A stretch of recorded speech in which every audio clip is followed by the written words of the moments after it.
Hello, and welcome back to this series. This is volume number 4, and on this show I discuss a few tracks that you may or may not be familiar with. Whether it's music from a smaller up-and-coming band, or maybe a legend in the game with a cult following, or two weirdos that I'm seemingly obsessed with, these are songs that I love that I think you might love too. This is Great Songs You Might Not Know.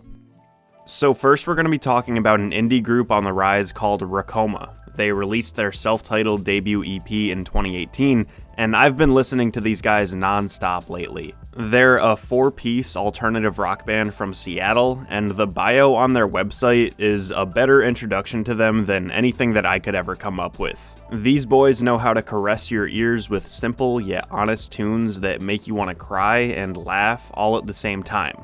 Perfect. Across their entire EP, that description is definitely applicable. The songs are all pretty stripped down, uncomplicated, and more than anything, they feel true, real, and authentic. The track Get On is a standout for me. It's a timeless tale of staying true to yourself and fighting adversity. The song Howl is another great tune. It starts out pretty soft and gentle, there's a fantastic build-up, and we have an explosive finish to a wonderful EP. But interestingly enough, the song I want to mention most for this video is something you can't even listen to on streaming services yet.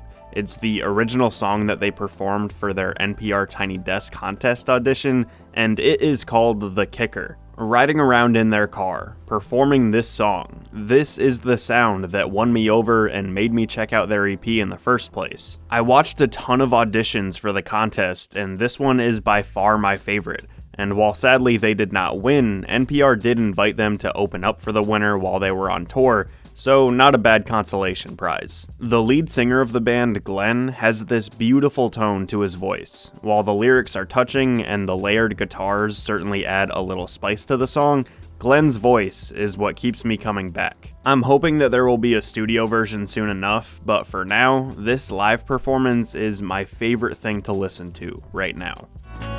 You're the sweetest one inside.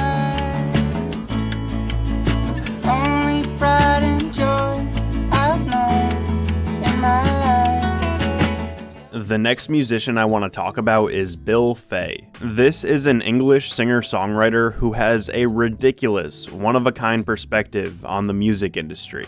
Bill was originally signed to a record deal in the mid-1960s. He released 2 albums, one in 1970 and another in 71. After his second album came out, he was dropped by his label and he needed to find a different line of work. So for decades, Bill was a normal working man, but he was still practicing music at home as a hobby. In the 1990s, his music from all those years ago started to gain somewhat of a cult status. This eventually led to some older stuff getting reissued in 1998, 2004, and 2005. But at this point, Bill was still just doing his own thing and staying out of the spotlight. This was until 2012 when Bill finally released new original material, 41 years after his last official album came out. The project is called Life is People, and in the landscape of all the singer-songwriters out there, Bill Fay is right up there with the best of them. Like I said before, Bill's perspective is one that I've never heard before.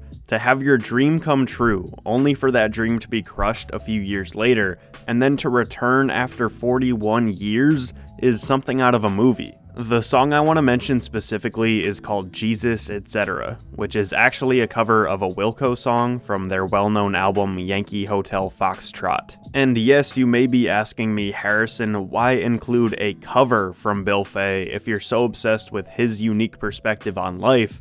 And I'll tell you, Wilco is actually one of the bands that helped popularize Bill's music during his hiatus. They were a part of his cult following, and they would play his song Be Not So Fearful at a ton of their concerts. So this is Bill Fay, the guy who returned to music after 41 years, covering the band that helped him come back after 41 years.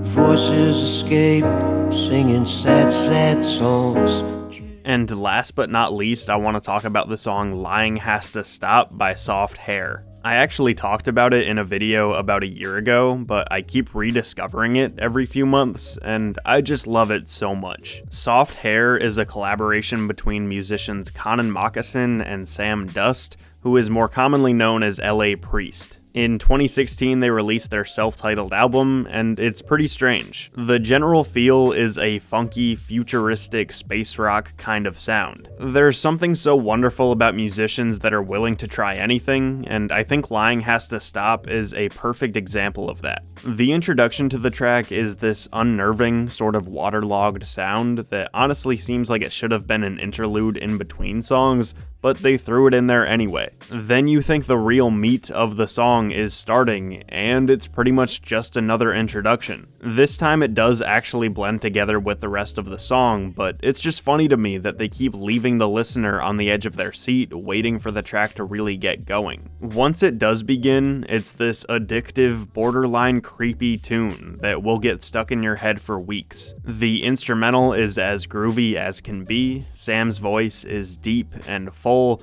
and Conan's voice is the exact opposite, and I would not want to have it any other way.